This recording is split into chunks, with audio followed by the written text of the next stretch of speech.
우리는 지난주일까지 그리스도의 영광에 대해서 함께 생각을 했습니다. 그리스도의 영광에 대해서 생각하기로 하면 앞으로도 한없이 말씀을 드려야 할 것이지만 그리스도의 높아지심의 영광에 대해서 말씀을 드리고 바로 이제 그리스도의 영광이 나타나는 교회의 영광에 대해서 생각을 했습니다. 그래서 오늘부터는 교회에 대해서 함께 생각을 하겠습니다. 큰 제목은 그리스도의 영광이 충만한 교회입니다. 그리고 오늘 우리가 생각할 제목은 교회의 영광은 그리스도의 영광에 있다 하는 것입니다. 많은 사람들이 교회가 참 영광스러운 곳이다 하는 생각을 합니다.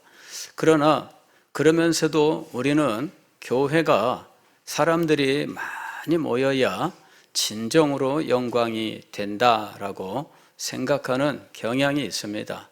사람들이 많지 않으면 우리들 스스로도 멸시하는 일들이 있습니다.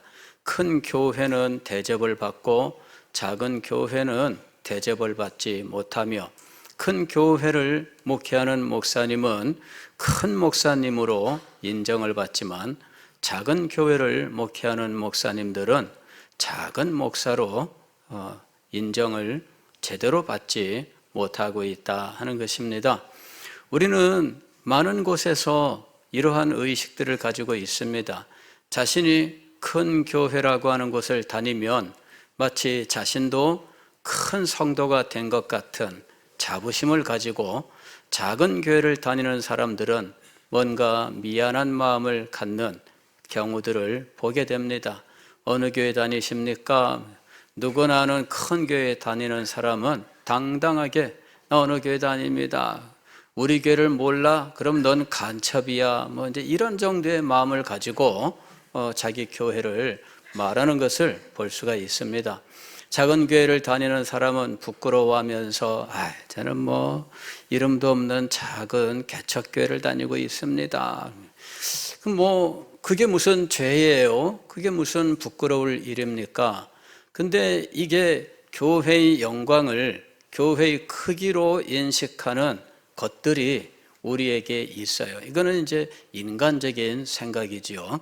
그래서 어쨌든 사람들을 많이 모아서 큰 교회를 만들면 그러면 거기에 무슨 말을 붙이느냐 하면은 성공이란 말을 붙여서 성공적인 목회자 이렇게 대접을 받는 겁니다. 노회에도 가면 총회에도 가면 큰 교회는 대접을 받습니다. 큰 교회는 노회에 공헌하는 바가 있고 노회에서 큰 일을 해야 하므로 이런 식으로 말하거나 또 대접을 하는 일들이 많이 있습니다.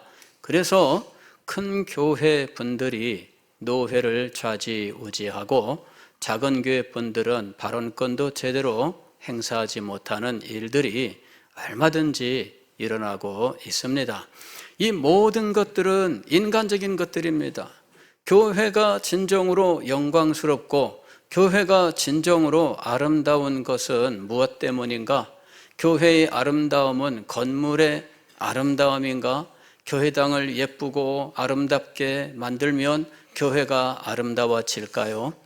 제가 우리 교회 리모델링을 하기 전에 여러 해 전부터 계획을 세웠는데 아름다운 서대신교회 만들기 프로젝트라고 하는 제목을 달았습니다.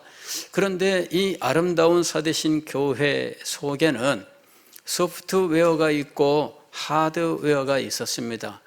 리모델링이라고 하는 것은 하드웨어에 속하는 것입니다. 건물과 시설에 대한 문제이지요. 그러나 건물과 시설이 아름다워졌다고 하여 교회가 진정으로 아름다워진 것인가? 그렇지 않죠. 우리 사람도 마찬가지입니다. 외모를 아름답게 꾸밀 수 있습니다. 머리도 잘 다듬고 세수도 하고 우리가 소위 목욕제게 이런 말을 하잖아요. 깨끗하게 목욕하면 얼굴에서 광채도 나고 정말 새로운 느낌이 들어요. 거기에다가 비싼 화장품으로 막 이렇게 해놓으면은 정말 아름답게 보이겠죠. 그러나 입에서 나오는 말은 맨 쌍소리에 저급한 말들이라면 누가 그 사람을 아름답다 하겠습니까? 마음이 아름다워야 진정으로 아름다워지는 거잖아요. 예, 마음이 아름다우면 얼굴에 그 아름다움이 나타나요. 왜 예전에 그런 말이 있었습니다.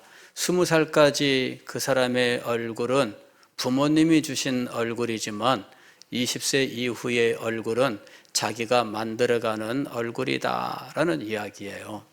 20살 이전까지 우리 청소년들 정말 얼마나 예쁘고 아름답습니까? 예, 한 사람 한 사람 보면은 참 그 젊음, 이 아름다움 그 자체예요. 얼마나 보기 좋은지 몰라요.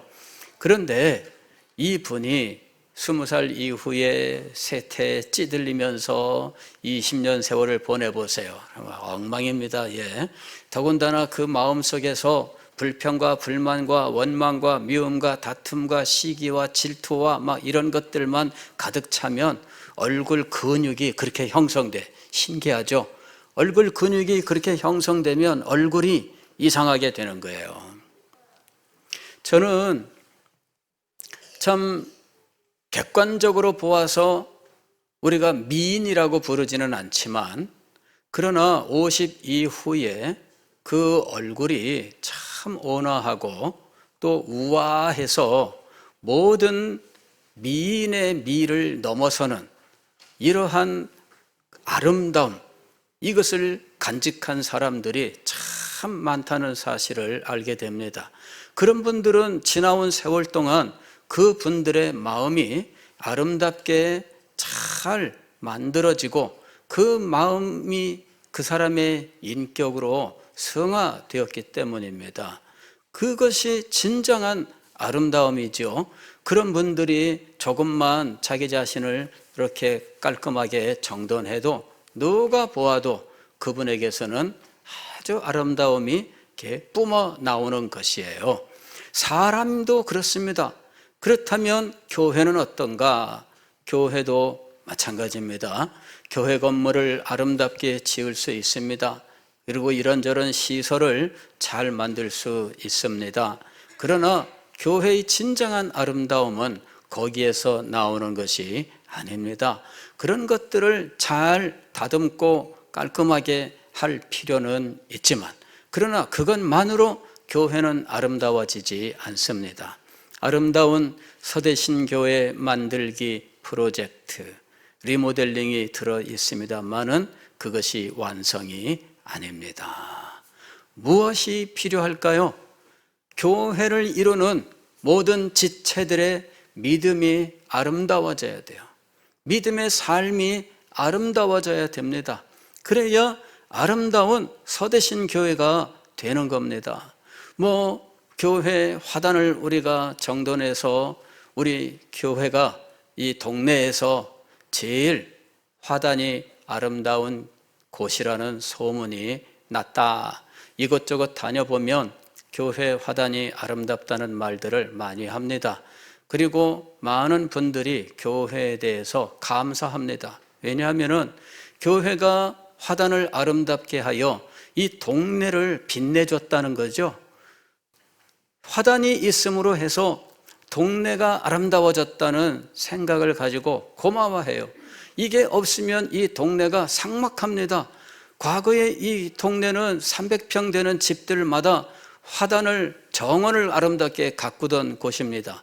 그러나 그런 집들이 다 사라져 가면서 이제는 예전에 보았던 그 아름다운 정원들은 몇 집 안 남은 상황입니다. 그리고 그 집들도 옛날처럼 그렇게 아름답게 단정하게 정원 관리를 하지 않습니다.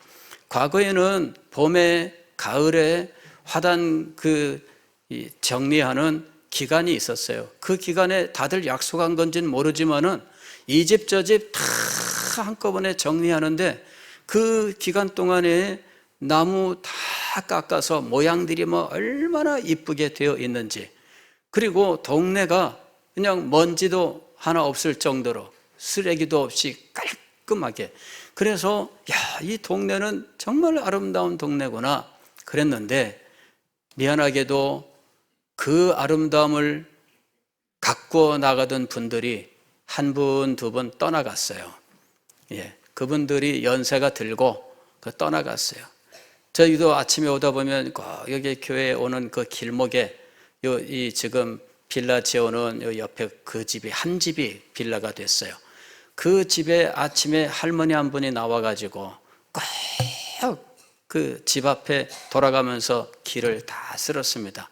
그런데 어느 날 그 할머니가 안 보여요. 그러더니 그 할머니가 안 보이니까 그 집이, 그 정원 이런 나무들이 점점 모양이 이상하게 변하는 거예요. 왜? 다듬지 않으니까. 그렇게 변하더니 얼마 있다가 그 집을 헐더라고. 그리고 이 빌라가 생긴 거예요. 그래, 참 아쉽죠. 늘 나와서 길을 쓸고 정원을 아름답게 단장하고 하던 이런 분들이 있을 때에는 이 동네가 아름다운 동네였어요. 그러나 누가 사라진 겁니까? 사람이 사라진 거예요. 아름답게 가꾸던 사람이 사라지니까 그 집도 사라지고, 그리고 아름다웠던 정원들은 다 사라지고 말았다 하는 것이지요. 점점 하나하나 이렇게 그 정원들이 없어졌어요. 그 맞은편 집에도 지금 이 원룸이 들어서 있습니다만은 이 원룸이 몇 개나 되는지는 모르겠어요. 한 번은 제가 계산해 봤습니다. 저기 방 창마다 지금 에어컨 실외기가 달려 있는데 그거는 한꺼번에 건물주가 공통적으로 넣은 겁니다. 그래서 밖에서 이 에어컨 실외기를 세봤습니다. 그랬더니 46개인가 뭐 이렇게 있어요. 양쪽 편으로 치면은 이게 90몇 개가 되겠더라고요. 그래서 이 원룸이 이게 건축할 때 보니까 300몇 평이라고 312평 뭐 이런 식으로 써 있던데, 그 집이 이 원룸 한 90개 정도 원룸으로 만들어진 거예요. 그런데 그 집을 가꾸던 아름답게 하던 그 나무들, 정원은 사라진 거죠. 그 정원이 사라진 이유는 무엇일까요? 그곳에 살던 사람이 사라진 거예요. 그것을 아름답게 가꾸어 나가던 사람, 아름답게 가꾸는 것을 사랑하고 그것을 자부심을 가지고 지켜오던 사람, 이 사람이 사라진 겁니다. 그래서 건물도 사라지게 되고, 그리고 삭막한 빌딩만 세워진 겁니다. 점점 그렇게 변해간 거예요. 아름다운 교회는 어디에 있는가? 아름다운 성도에게 있는 것이죠. 성도가 아름답지 않으면 교회는 진정으로 아름다울 수가 없습니다. 우리 교회가 정말 복음을 전하고 많은 사람들이 찾아와서 하나님을 예배하며 주신 사명을 감당하는 교회가 되어야 하는데, 이 교회 안에 있는 성도들이 아름다운 믿음의 사람들이 아니라면 누가 이 교회를 매력적으로 느끼겠습니까? 우리 교회가 여기서 무슨 엄청난 선물들을 매주일 나눠주면서 이렇게 그냥 인심을 쓴다면 그것 때문에 오는 사람들은 있을 수 있겠지만, 그러나 진정으로 아름다운 교회라는 말을 들을 수는 없을 것입니다. 성도들이 진정으로 아름다운가 하는 것입니다. 아름다운 서대신 교회 만들기 프로젝트 소프트웨어는 성도들을 아름답게 하는 것입니다. 그런데 성도들이 아름다워지기 위하여 우리에게 무엇이 필요한가 하는 것이죠. 이번에 우리가 생각하는 것이 바로 이런 것들입니다. 먼저 우리가 이 문제를 생각하기 위해서는 교회가 무엇인가, 그리고 교회가 진정으로 영광스럽고 아름답게 되는 것은 무엇 때문인가 하는 사실을 정확하게 알아야 됩니다. 자, 오늘 우리의 제목은 바로 이 사실을 한마디로 우리에게 제시해주고 있는 겁니다. 교회의 영광은 그리스도의 영광에 있다. 즉 교회가 아름답다는 말은 교회가 아름다운 건물을 가지고 있다는 말도 아니고 교회에 사람들이 많이 몰려든다는 말도 아닙니다. 그런 것들이 있을 수는 있지만 또 필요할 수는 있지만 그것이 없어도 교회를 영광스럽다 말하고 있는 것은 성경의 가르침이에요. 성경은 교회의 영광을 말할 때 오늘 우리가 보는 이런 교회의 모습은 한 개도 없던 시절이었습니다. 예수님께서 내 교회를 세우리니 라고 말씀하셨을 때 그때 예수님 앞에 이런 교회는 존재하지 않았어요. 제자들이 초대 교회를 세웠을 때 그들이 이런 교회가 존재할 것이라고 그들은 상상할 수 없었습니다. 그런데도 불구하고 교회는 영광스럽다 이렇게 말씀할 수 있었습니다. 이유는 무엇일까요? 건물이나 사람이 교회를 영광스럽게 하는 것이 아니라 진정한 교회의 영광은 그리스도에게 있었기 때문입니다. 오늘 우리는 이 비밀을 알아야 됩니다. 교회는 그리스도의 영광의 비밀을 담고 있습니다. 에베소서 1장 22절 23절 말씀을 보면 또 만물을 그의 발 아래에 복종하게 하시고 그를 만물 위에 교회의 머리로 삼으셨느니라. 예수 그리스도의 높아지심에 대해서 말씀하면서 그 높아지심의 끝에 무엇이 있느냐 하면 교회의 머리가 되심이 있었던 겁니다. 그리고 교회는 그의 몸이니 이랬습니다. 즉 교회는 영광의 그리스도의 몸이다라는 것입니다. 그리고 만물 안에서 만물을 충만케 하시는 이의 충만함이니라. 즉 하나님은 만물 안에 충만하게 임재하시고 하나님이 만물에 충만하게 임재하심으로 만물을 충만하게 채우신 분입니다. 이것이 하나님의 편재의 영광이에요. 하나님이 아니 계신 곳이 없으시다. 하나님께서 어느 곳이나 계시는 이유는 하나님이 만물을 충만하게 채우시기 때문입니다. 그런데 그 만물을 충만하게 채우시는 분의 그 영광이 어디에 충만하게 채워지고 있는가? 바로 교회에 충만하게 채워지고 있다 하는 것입니다. 자, 그리스도의 높아지심을 아는 것이 왜 중요한가? 요한계시록 1장을 보게 되면 그리스도의 영광스러운 모습이 등장합니다. 그 모습은 이제까지 우리가 생각하던 그리스도의 모습이 아닙니다. 우리들이 생각하는 그리스도의 모습은 항상 대부분의 경우에 십자가 위에서 피 흘리신 모습 혹은 머리에 가시관을 쓰시고 그리고 가시에 찔려 피가 이렇게 흘러내리고 있는 모습, 그게 우리가 생각하는 그리스도의 모습입니다. 아니면 그냥 어디 가면은 보는 예수님의 그림이라고 하는 그 액자 속의 모습 있잖아요. 수염이 더부룩하고 머리가 길게 길러진 이런 어떤 분의 모습, 그것이 예수님의 모습이라고 그렸지만 그 예수님이 그렇게 생길 리는 없습니다. 예수님의 모습은 그림 속에 있는 모습이든 아니면은 가시관을 쓰시고 피 흘리신 이런 모습의 그림, 그 그림 속의 모습, 십자가 위에 매달려서 이 채찍질로 온 몸이 상처 입고 피 흘리시는 이런 그림 속의 모습, 이게 우리들이 그리는 그리스도의 모습의 모습인 겁니다.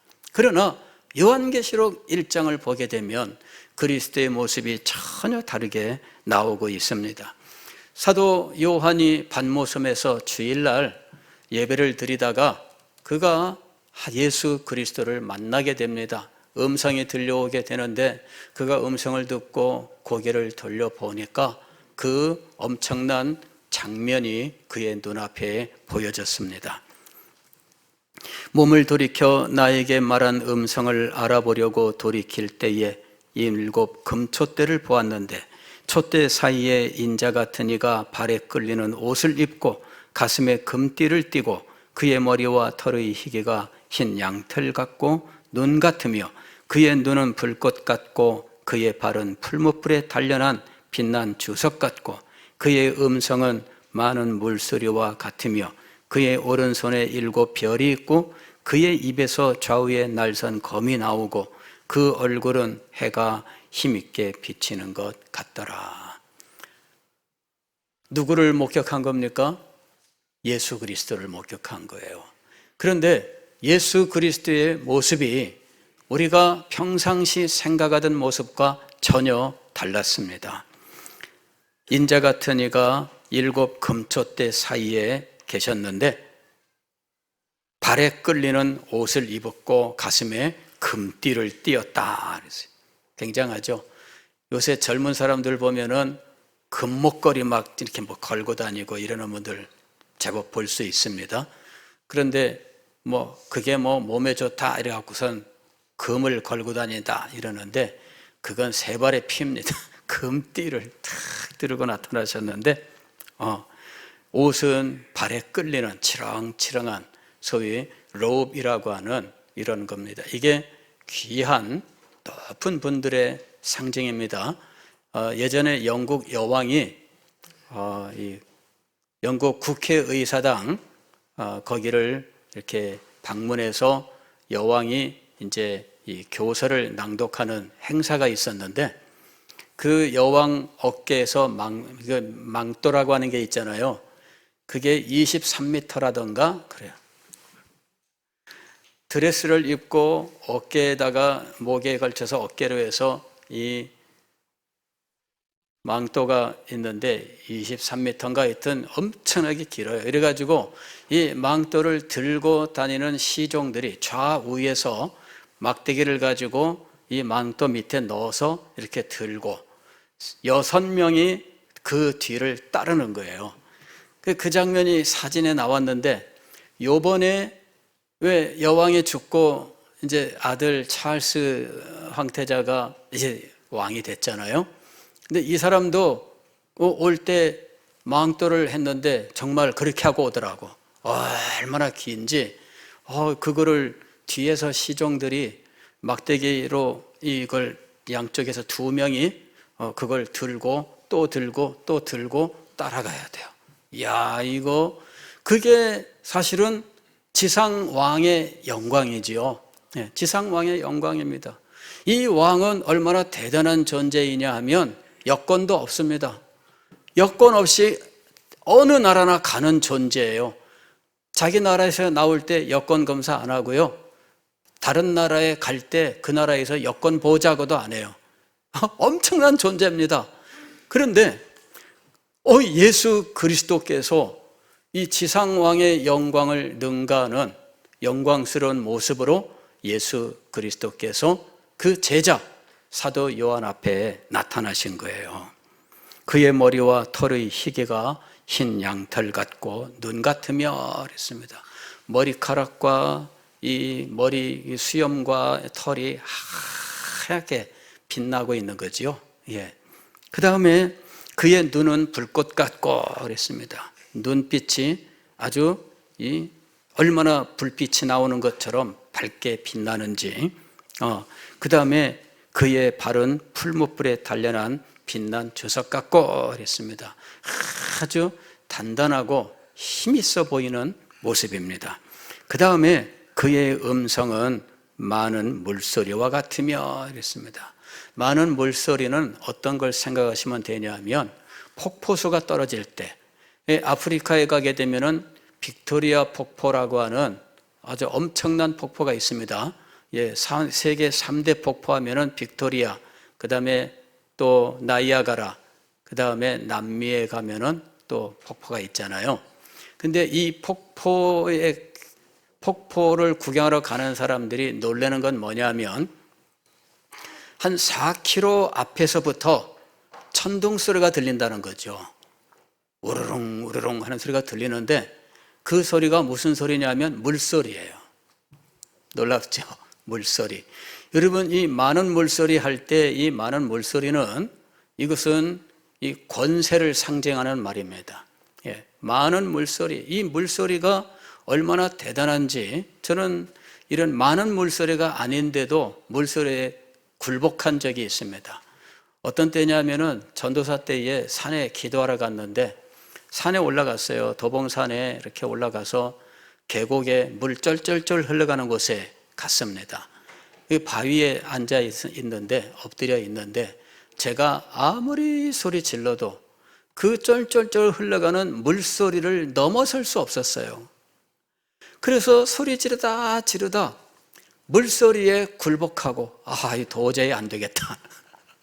물소리에 굴복하고 내려온 경험이 있습니다. 그때 나는 물소리에 졌다.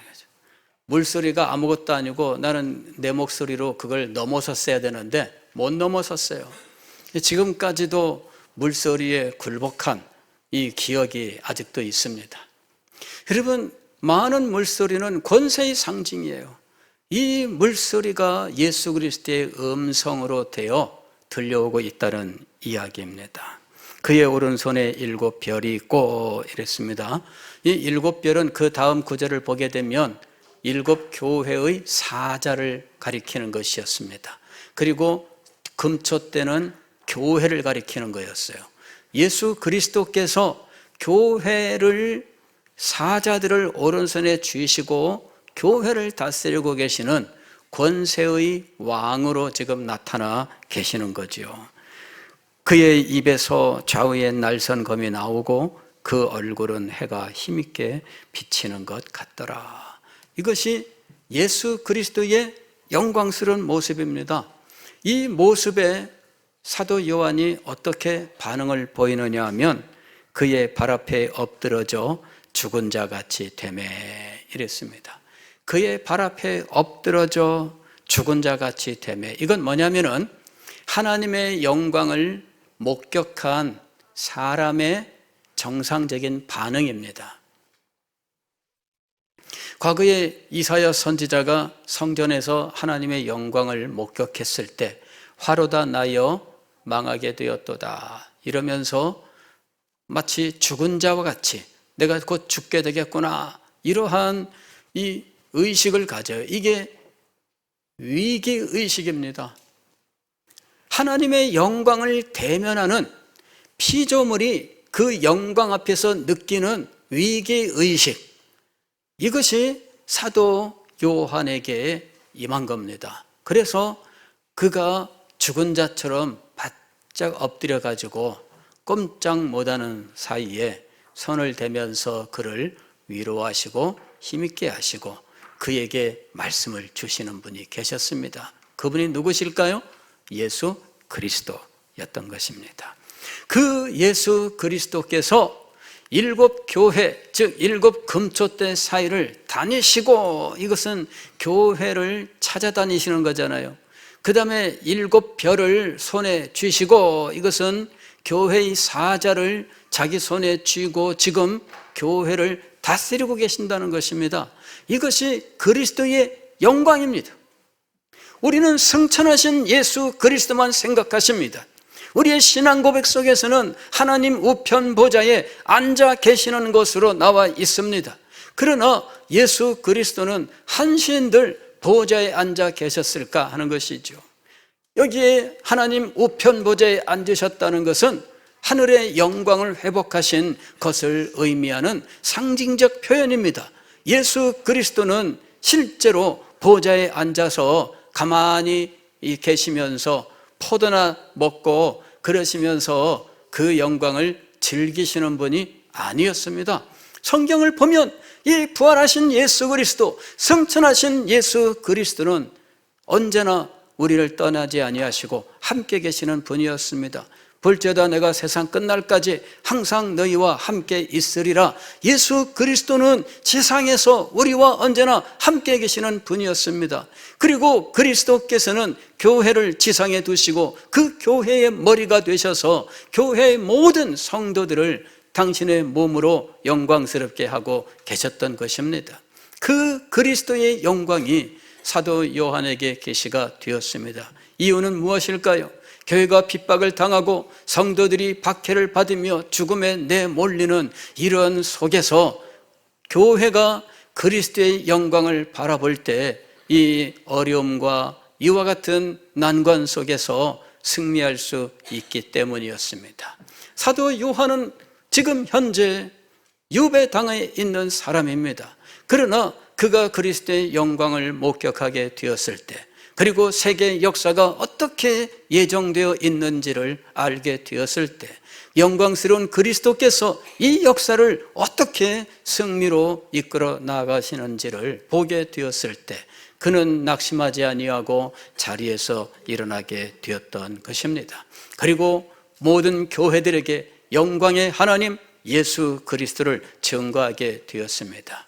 우리는 예수 그리스도의 영광을 분명히 깨달아야 하는 것입니다. 그리고 그 영광의 하나님 예수 그리스도께서 오늘 우리 교회 안에 계신다, 아니 교회가 그리스도의 몸 그 자체다라고 하는 사실을 알아야 한다 하는 것입니다. 오늘 우리가 읽은 골로새서 1장은 그리스도는 보이지 않는 하나님의 형상으로서 그분은 진정으로 세상을 창조하신 창조주라고 하는 사실, 그리고 이 땅의 모든 만물들은 그리스도의 영광을 위하여 창조되었다라고 말씀합니다. 그런데 그렇게 영광스러운 분이 교회의 머리가 되신다라고 말씀하고 있는 것입니다. 다시 말씀을 드리면 교회는 그리스도의 영광을 나타내는 거룩한 기관인 것입니다. 그래서 교회의 영광은 사람에게 달려있지 않고 건물의 아름다움과 크기에 달려있지 않고 오직 그리스도에게 달려있다, 이렇게 말씀하는 것입니다. 자, 그러면 교회가 그리스도의 영광을 나타내기 위하여 어떻게 해야 할 것인가 하는 숙제가 생기게 됩니다. 우리가 성경 말씀을 자세히 살펴보면 교회가 그리스도의 영광을 나타내기 위해서 진리 안에 거해야 한다는 사실을 알 수가 있습니다. 요한복음 8장 31절 말씀을 보면 너희가 내 말에 거하면 참으로 내 제자가 되고 그랬습니다. 너희가 내 말에 거하면 그랬습니다. 즉 진리가 우리가 진리 안에 거하면입니다. 우리가 진리 안에 거하면 참 제자가 된다, 이렇게 말씀하셨어요. 이것이 교회가 그리스도의 영광을 나타내는 방법입니다. 모든 성도들이 진리 안에 거해야 돼요. 이것이 바로 그리스도의 영광을 나타내는 방법입니다. 왜냐하면 그리스도 자신이 진리이기 때문입니다. 예수님께서 요한복음 14장 6절에서 나는 길이요 진리요 생명이니 라고 말씀하셨습니다. 예수 그리스도 자신이 진리입니다. 예수님은 세례 요한에 대해서 말씀하실 때 세례 요한은 진리를 증언하기 위하여 왔다, 이렇게 이야기했습니다. 세례 요한은 진리를 증언하는 목적을 가지고 있었는데 그는 누구를 증언한 것입니까? 예수 그리스도를 증언한 것입니다. 예수 그리스도 자신이 진리입니다. 그래서 교회가 그리스도의 영광을 나타내기 위해서는 진리 안으로 들어가야 된다는 것입니다. 그리고 교회 안에 진리가 충만해야 됩니다.